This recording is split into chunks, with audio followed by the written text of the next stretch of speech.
ಅಜ್ಜಯ್ಯ ಶಿವನ ಪ್ರತಿರೂಪ ನೀನೇ ಬೆಳಗುವ ದೀಪ ಅಜ್ಜಯ್ಯ ಶಿವನ ಪ್ರತಿರೂಪ ನೀನೇ ಬೆಳಗುವ ದೀಪ ಅಜ್ಜಯ್ಯ ಎನ್ನುವೆ ಎನ್ನುವೆ ಎನ್ನುವೆ ನಿನ್ನ ಪಾದ ಪೂಜೆ ಮಾಡುವೆ ನಿನ್ನ ನೋಡುವೆ ನನ್ನ ಕಣ್ಣಿನಲ್ಲಿ ತುಂಬಿಕೊಳ್ಳುವೆ ಅಜ್ಜಯ್ಯ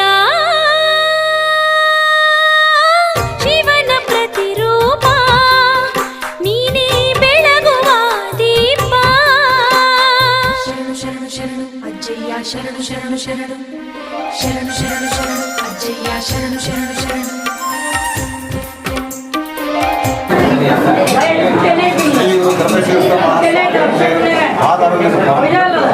ಅಜ್ಜಯ್ಯನ ಬಗ್ಗೆ ಎರಡು ನುಡಿಮುತ್ತುಗಳನ್ನು ಹೇಳಲು ಇಷ್ಟಪಡುತ್ತೇನೆ. ಶ್ರೀ ಗುರು ಧರ್ಮಶಿವಸ್ಥ ಮಹಾಸ್ವಾಮಿಗಳು ಸುಮಾರು ನಮಗೀಗ 68 ವರ್ಷ. ನಾವು ಅವಾಗಿಂದ ನೋಡಿಯಾಗಿಂದ ಈ ಗರ್ಭುಡಿ ಅಷ್ಟೇ ಇತ್ತು. ಪ್ರತಿ ವರ್ಷ ಅಜ್ಜಯ್ಯನ ಮೈ ಪ್ರಭಾವದಿಂದ ಇವತ್ತು ಬೃಹತ್ತಾಕಾರವಾಗಿ ಬೆಳೆದು ನಿಂತಿದೆ. ಇದು ಯಾವ ಇದರಿಂದ ಬೆಳೀತಪ್ಪ ಅಂದರೆ ಅಗ್ರಿಬೊಮ್ಮನಹಳ್ಳಿ ಫಕೀರಪ್ಪ ಅಂತ ಒಬ್ಬರಿದ್ರು. ಅವರಿಗೆ ಲಗ್ನ ಆಗಿ 40 ವರ್ಷ ಆಗಿತ್ತು. ಅಜ್ಜಯ್ಯ ನಡ್ಕೊಂಡ ಮೇಲೆ ಒಂದು ಗಂಡು ಮಗ ಆಗಿ ಹಾಗಾಗಿ ಆ ದೇವಸ್ಥಾನ ಗೋಪುರ ಕಟ್ಟಿಸ್ಕೊಟ್ರು, ಬೆಳ್ಳಿ ಉತ್ಸವ ತಂದು ಕೊಟ್ಟರು, ಅಜ್ಜಯ್ಯ ಪಾಲಿಕೋತ್ಸವ. ಹೀಗಾಗಿ ಅಜ್ಜನ ಮಹಿಮೆ ಅಜ್ಜಯ್ಯ ಅದ ನನಗೆ ಅದ ಇದು ನೆನದಾರ ಮನದಾಗ. ಇವತ್ತು ಪ್ರತಿ ಅಮಾವಾಸ್ಯೆ, ಹುಣ್ಣಿಮೆ, ಸೋಮವಾರ, ಗುರುವಾರ ಸಹಸ್ರಾರು ಜನ ಬಂದು ಹೋಗುತ್ತೆ.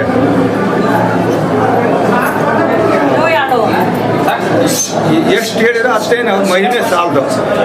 ಆಮೇಲೆ ದೆವ್ವ, ಪೇಡಿ, ಪಿಸಾಚಿ ಯಾವುದೇ ಇದ್ರು ಅಜ್ಜಯ್ಯನ ಮನಸ್ಸೇ ನೆನ್ಕೊಂಡು ತಾಯ್ತ ನಿಂಬೆ ಹಣ್ಣು ನದಿಯೊಳ ಸ್ನಾನ ಮಾಡ್ಕೊಂಡು ಕಟ್ಸ್ಕೊಂಡು ಮನಸ್ಸಿನಾಗ ಒಂದು ಹರಿಕೆ ಮಾಡ್ಕೊಂಡ್ಬಿಟ್ಟ ಅಜ್ಜ ಪಾಪ ಪರಿಹಾರ ಆಗಿ ನಮ್ಮ ಕಣ್ಣಿಂದ ನೋಡಿದೆವು ಇಲ್ಲಿವರೆಗೂ. ಈ ಗರ್ಭಗುಡಿ ಬಿಟ್ಟರೆ ಯಾವುದೂ ಇದ್ದಿಲ್ಲ ಮೊದಲು. ಇವತ್ತು ಸುಮಾರು 15 ಎಕರೆ ಜಮೀನು ಅಜ್ಜಯ್ಯನ ದೇವಸ್ಥಾನಕ್ಕೆ ಭತ್ತ ಬೆಳೀತಾ ಇದ್ದಾವೆ. ಆಮೇಲೆ ಹೈಸ್ಕೂಲು, ಗಾರ್ಮೆಂಟು, ಆಮೇಲೆ ಓಟು ಹಿಂದಿ, ಇಂಗ್ಲೀಷ್ ಎಲ್ಲ ಮಾಧ್ಯಮ ಶಾಲೆಗಳು, ಆಮೇಲೆ ವಸತಿ ನಿಲಯ, ಬೃಹತ್ತಾಕಾರವಾಗಿ 500 ರೂಮ್ಗಳು, ವಸತಿ ಭಕ್ತಾದಿಗಳಿಗೆ ಉಳ್ಕೊಳ್ಳಿಕ್ಕೆ ಇಷ್ಟು ಹೇಳಲಿಕ್ಕೆ ನಾನು ಅಷ್ಟೇ ಇಷ್ಟಪಡ್ತೇನೆ. ಜಾತ್ರೆ ಯಾವಾಗ ನಡೆಯುತ್ತೆ? ಜಾತ್ರೆ ಪ್ರತಿ ವರ್ಷನೂ ಯಾವತ್ತಿಂದ ಶುರುವಾಗುತ್ತೆ? ಪ್ರತಿ ವರ್ಷನೂ ಮಹಾಶಿವರಾತ್ರಿಯ ಅಮಾವಾಸ್ಯೆಯಿಂದ ಶುರುವಾಗುತ್ತೆ. ಪ್ರತಿ ವರ್ಷ ಮಹಾಶಿವರಾತ್ರಿ ಅಮಾವಾಸ್ಯೆ ದಿವಸ ನಂದಿ ಧ್ವಜಾರೋಹಣ ನಂದಿಗುಡಿ ಮಹಾಸ್ವಾಮಿಗಳಿಂದ ಮಾರನೇ ದಿವಸ ತೇರು. ಪ್ರತಿ ವರ್ಷನೂ ಯಾವತ್ತಿಂದ ಫಸ್ಟಿಂದ ಏನೇನು ಶುರುವಾಗುತ್ತೆ ಜಾತ್ರೆ? ಅಷ್ಟರಿಂದ ನಂದಿ ಧ್ವಜಾರೋಹಣ ಶುರುವಾಗೋದು. ಮಾರನೇ ದಿವಸ ಅಜ್ಜಯ್ಯನ ತೇರು. ಆಮೇಲೆ ಅಜ್ಜಯ್ಯ ಬಳ್ಳಾರ ಹಾಕ್ಸೋದು, ಮುಡುಪು ಕೊಡೋದು, ಒಂದು ದಿವಸ ಜವಳ ತಗ್ಸೋದು, ಅರಿಕೆ, ಮುಡುಪು, ಬಳ್ಳ ಹಾಕ್ಸೋದು. ಆಮೇಲೆ ನಾಳೆ ಅಜ್ಜಯ್ಯನ ಉತ್ಸವ 6ನೇ ದಿವಸ. 7ನೇ ದಿವಸ ಅಜ್ಜಯ್ಯನ ಪಾಲಿಕೋತ್ಸವ, ಬೆಳ್ಳಿ ರಥೋತ್ಸವ 10 ಗಂಟೆಗೆ. ಆಮೇಲೆ ಅವತ್ತು ಸಾಯಂಕಾಲ ರಾತ್ರಿ 9 ಅಜ್ಜಯ್ಯನ ಪೂಜೆ ನಂತರ 8 ಗಂಟೆಯಿಂದ ಉತ್ಸವ ಪಾಲಿಕೋ ಅಜ್ಜಯ್ಯನ ಉತ್ಸವ ಊರೊಳಗೆ. ಆಮೇಲೆ ಮಾನಿಸಿ 8ನೇ ದಿವಸ ಅಜ್ಜಯ್ಯನ ಬಳ್ಳಾರ ಹಂಚುವುದು. ಹೆಸರು ಹೇಳ್ಬಿಡಿ. ನಮ್ಮ ಹೆಸರು ವಿಷ್ಣುಗೌಡ ಜಿಗಳೇರ್ ಅಂತ ಹೇಳ್ತಾರೆ.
ವಂದಿಸುವೆ ಏನೇ ಬರಲಿ ನಿನ್ನ ಕರುಣೆ ಇರಲೆನ್ನುವೆ.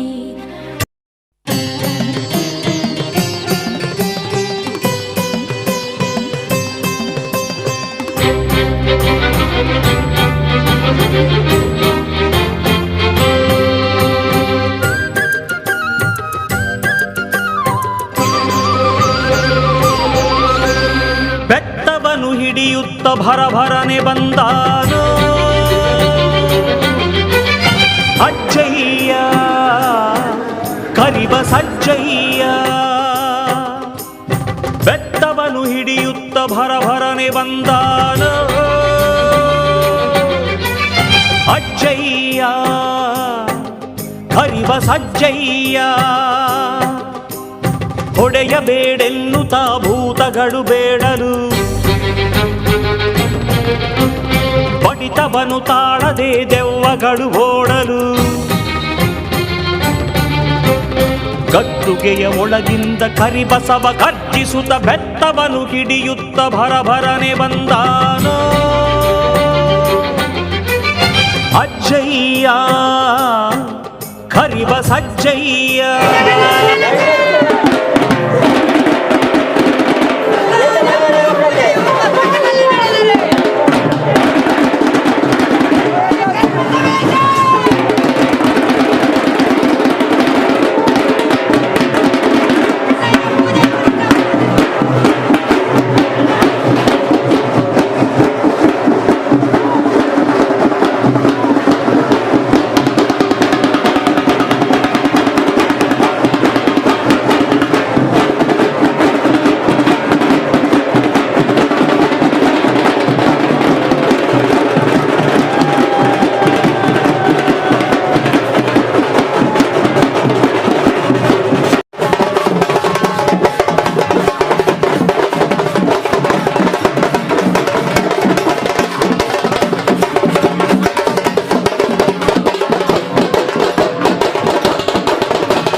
ಗಜರಾಜನಂತೆ ಗಂಭೀರದಿ ನಡೆದು ಕೋಪದಲ್ಲಿ ರುದ್ರನ ರೂಪವ ತಳೆದು. ಗಜರಾಜನಂತೆ ಗಂಭೀರದಿ ನಡೆದು ಪರಶಿವನ ಭಸ್ಮವನು ಅಂಗಾರ ಮಾಡಿ ಬೇಡುವ ಭಕುತರಿಗೆ ಅಭಯವ ನೀಡಿ. ಪರಶಿವನ ಭಸ್ಮವನು ಅಂಗಾರ ಮಾಡಿ ಬೇಡುವ ಭಕುತರಿಗೆ ಅಭಯವ ನೀಡಿ. ಶಿವಶಕ್ತಿ ಶೂಲವನಿ ಬೆತ್ತವನು ಮಾಡಿ ಭೂತಗಳ ಬಿಡಿಸಲೆಂದು ಬೆತ್ತವನು ಹಿಡಿಯುತ್ತ ಭರಭರನೆ ಬಂದಾನ.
ಕರಿಬಸವೇಶ್ವರ ಸ್ವಾಮಿ ಕರುಣೆ ತೋರೆಯ, ಕರಿಬಸವೇಶ್ವರ ಸ್ವಾಮಿ ಕರುಣೆ ತೋರೆಯ.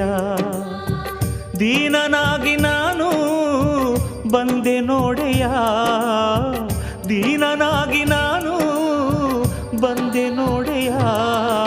ಕರಿಬಸವೇಶ್ವರ ಸ್ವಾಮಿ ಕರುಣೆ ತೋರೆಯ. ದೀನನಾಗಿ ನಾನು ಬಂದೆ ನೋಡೆಯ, ಕರಿಬಸವೇಶ್ವರ ಸ್ವಾಮಿ ಕರುಣೆ ತೋರೆಯ.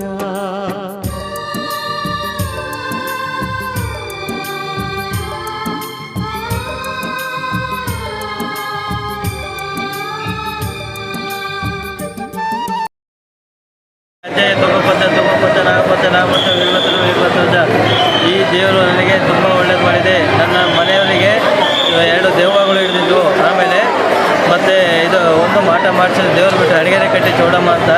ನಾವಿಲ್ಲಿ ಬಂದ ಮೇಲೆ ಆ ದೇವರು ನಮಗೆ ಈ ದೇವರು ಅಜ್ಜಯ್ಯ ಕಾಪಾಡಿತು. ಅದನ್ನೆಲ್ಲ ಹೇಳ್ಕೊಡ್ತು, ಈ ಥರ ಇದೆ ಅಂತ ಮನಸ್ಸಲ್ಲಿ ಬಂದು ಹೇಳ್ತು. ಹಾಗಾಗಿ ನಮಗೆ ತುಂಬ ಒಳ್ಳೆಯದಾಗಿ ನಾವು ನಮ್ಮ ವಿದ್ಯಾನಗರ ಶಿವಮೊಗ್ಗ ವಿದ್ಯಾನಗರ BH ರಸ್ತೆಯಲ್ಲಿ ದುರ್ಗಮ್ಮ ದೇವಸ್ಥಾನ ಉಚ್ಚಮ್ಮ ದೇವರು ನಮಗೆ ತೋರಿಸ್ಕೊಟ್ಟಿದ್ದು. ಅಲ್ಲಿಂದ ಇಲ್ಲಿಗೆ ಬಂದು ಇಲ್ಲಿಂದ ಯಾರೋ ಹೇಳಿದ್ರು ಅಂತ ನಮಗೆ ದೇವರು ಒಳ್ಳೇದು ಮಾಡ್ತು. ನಾನು ಮತ್ತೆ ಕರ್ಕೊಂಡೋಗಿ ದೆವ್ವ ಎಲ್ಲ ಬಿಡಿಸಿ ಈಗ ಒಂದು ಸಂಸಾರ ಮದುವೆ ಆಗಿ ಹೊಸರಾಗೆ ನಮಗೆ ಸೇರ್ಕೊಂಡಿದ್ದೆ 2 ದೆವ್ವಗಳು, ಎಲ್ಲ ಲಿಂಗಾಯತರ ದೇವಗಳು ಬಂದು ನಮಗೆ ಇವತ್ತಿಗೂ ಕಾಣಿಸ್ತಾ ಇದ್ದೇವೆ. ಆದರೂ ಇನ್ನೂ ಹೋಗಿಲ್ಲ, ಅದು ಮೊನ್ನೆ ಎಲ್ಲೋ ಗೊತ್ತಾದ ವಿಷಯ. ಆದರೂ ಮತ್ತೆ ಈ ಸ್ಥಳಕ್ಕೆ ಬಂದಿದ್ದೀವಿ. ಆಗಲೇ 18ನೇ ವರ್ಷ ಅಂತ ಬರೋಕ್ಕಿರೋದು ನಾವು. ಆದರೂ ನಮಗೆ ಎಲ್ಲ ರೀತಿ ಒಳ್ಳೆಯದಾಗಿ ದಾರಿ ಮಾಡಿಕೊಡೋಕ್ಕೆ ಸುಖವಾಗಿ ಜೀವನ ಮಾಡೋಕ್ಕೆ ಅನುಕೂಲ ಮಾಡಿಕೊಟ್ಟಿದೆ ಈ ದೇವರು ಕರಿಬಸವೇಶ್ವರ ಅಜ್ಜಯ್ಯ.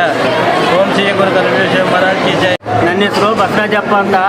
ಇಲ್ಲಿ ಬಂದು ಸಾಧಾರಣ ನಾನು ಆರಾಮಿಲ್ದಾನೆ ಬಂದಿದ್ದೆ ಉಕ್ಕಗತ್ರಿಗೆ. ಆದರೆ ಅಂಜನ ಸನ್ನಿಧಿಯಲ್ಲೇ ನಾನು ಇವತ್ತು ಪಾದಪೂಜೆ ಮಾಡ್ಕೊಂತ ಇದ್ದು ನಾನು ಆರಾಮಾಗಿದ್ದೇನೆ. ಇದು ಅಜ್ಜ ಅಂದರೆ ತುಕ್ಕಪ್ಪ ಅಜ್ಜ ಸ್ವರದಿಂದ ಬಂದರು. ಸ್ವಲ್ಪ ಅವರು ಹೊಟ್ಟೆ ನೋವಿನಲ್ಲಿ ಅನುಭವಿಸಿದ್ದಾರೆ. ಅದಕ್ಕೆ ನಾಗಪ್ಪಜ್ಜನಿಂದ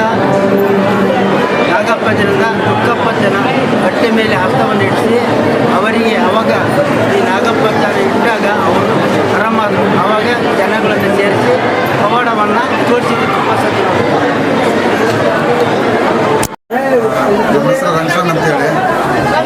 ನಮ್ಮ ಹೆಸರು ರಂಗಸ್ವಾಮಿ ಅಂತೇಳಿ ಇಲ್ಲಿ ಬರೋಂಥ ಭಕ್ತಾದಿಗಳಿಗೆ ಎಲ್ಲದ ಮಾಟ ಮಂತ್ರ ದೆವ್ವ ಭೂತ ಪೀಡೆ ಅಂತ ಏನೇ ಒಂದು ಮನುಷ್ಯನಿಗೆ ಏನು ರೋಗ ಇದೆಯೋ ಎಲ್ಲದೂ ಅಜ್ಜನ ಆಶೀರ್ವಾದದಿಂದ ಎಲ್ಲ ಪರಿಹಾರ ಸಿಗುತ್ತೆ.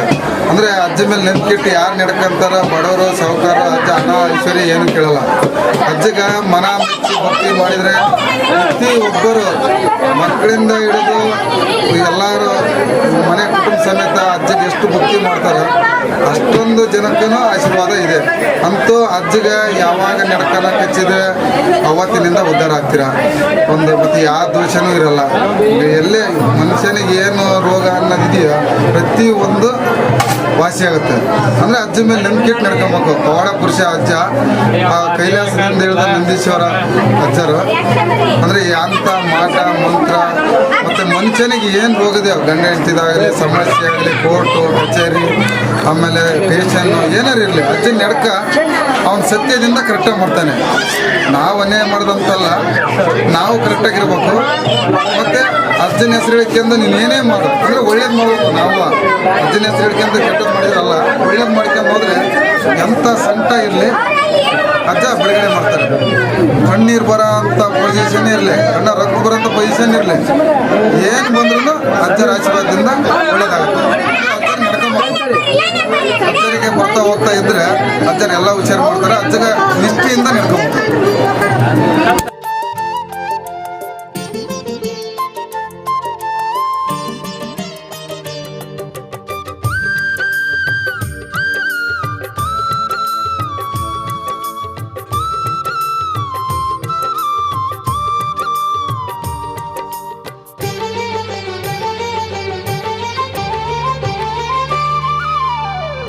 ಪೂಜಿಸಲು ನಿನ್ನ ಮಂತ್ರ ತಿಳಿದಿಲ್ಲ, ಲೀಲೆಯನ್ನು ಹಾಡು ರೀತಿ ತಿಳಿದಿಲ್ಲ. ಪೂಜಿಸಲು ನಿನ್ನ ಮಂತ್ರ ತಿಳಿದಿಲ್ಲ, ಲೀಲೆಯನ್ನು ಹಾಡು ರೀತಿ ತಿಳಿದಿಲ್ಲ. ಧ್ಯಾನವನ್ನು ಮಾಡೋ ಶಾಂತಿ ನನಗಿಲ್ಲ, ಯೋಗದಲ್ಲಿ ತೇಲೋ ಭಾಗ್ಯ ನನಗಿಲ್ಲ, ಎಡೆಯನ್ನು ನೀಡೋ ಶಕ್ತಿ ನನಗಿಲ್ಲ. ನಿನ್ನ ಜಪ ಮಾಡಿ ನಾನಿರುತ್ತೇನಯ್ಯ, ಸಲಹೆಂದು ನಿನ್ನ ಬೇಡುತ್ತಿಯೇನಯ್ಯ. ಕರಿಬಸವೇಶ್ವರ ಸ್ವಾಮಿ ಕರುಣೆ ತೋರೆಯ, ದೀನನಾಗಿ ನಾನು ಬಂದೆ ನೋಡೆಯ. ಕರಿಬಸವೇಶ್ವರ ಸ್ವಾಮಿ ಕರುಣೆ ತೋರೆಯ.